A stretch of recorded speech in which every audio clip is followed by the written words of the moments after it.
Dr. Chirag Khand, consultant pediatrician with the Rainbow Children Hospital, Bandagatta Road branch, Bangalore. I'll be sharing few of my thoughts on urinary tract infection in children and its recurrence. Your child is said to have urinary tract infection if you could isolate bacteria from the properly collected urinary sample. Usually it is associated with few symptoms depending on the age of the child.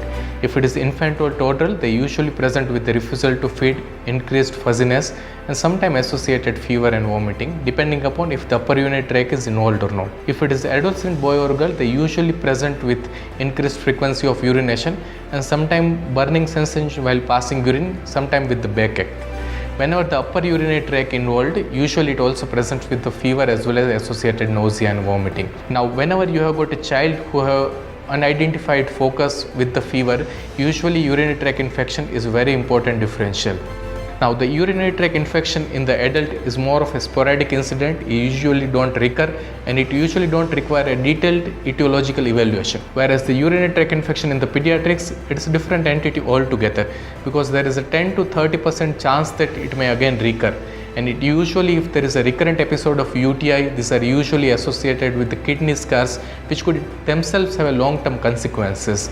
And if the child develops first episode of urinary tract infection at the age of less than 5 years, then there is very high probability that it is usually associated with some underlying structural abnormality of the urinary tract.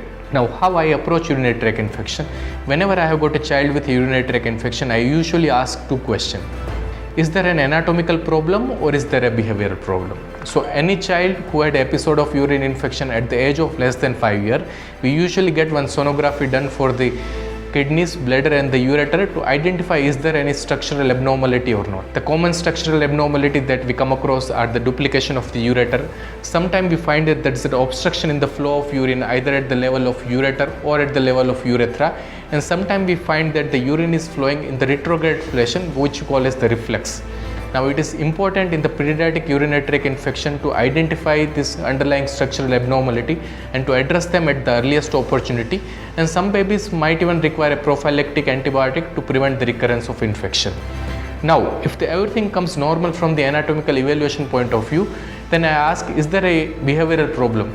Many of the older age kids would have a lot of hesitancy and frequently voiding their urine, which lead to old urine getting retented in the bladder, which can easily get infected. In the older kids, because of the improper dietary habits, we are seeing a lot of constipation as well, which can also again be associated with the increased risk of urinary tract infection. So addressing all these factors is very important when you want to prevent the recurrent episode of urinary tract infection. So in the younger children, what I advise to my parents is, if there is any episode of urinary tract infection, we evaluate it thoroughly, find out if there is any underlying structural abnormality and address it at earliest opportunity to prevent the recurrence of infection. In the toddler age group, chronic functional constipation is very common, and addressing that with the proper behavioral intervention, proper diet changes and proper use of medication is very important to prevent the recurrence of urine infection. In the older kids, what we are seeing is that dehydration is also contributing a lot towards the episode of urinary tract infection, especially the school going children. They go to the school and during their school period, they would have very minimal fluid intake. So I advise them to take at least 750 ml to 1 liter of water during their school period and not to have any hesitancy towards the use of public toilet or school toilet.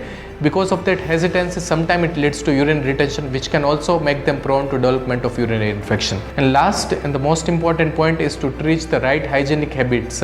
So teaching female child right hygienic practices like cleaning from front to back after going to bathroom is very important for preventing urinary tract infection. If we take care of this important factor, we can definitely prevent the recurrence of urine infection.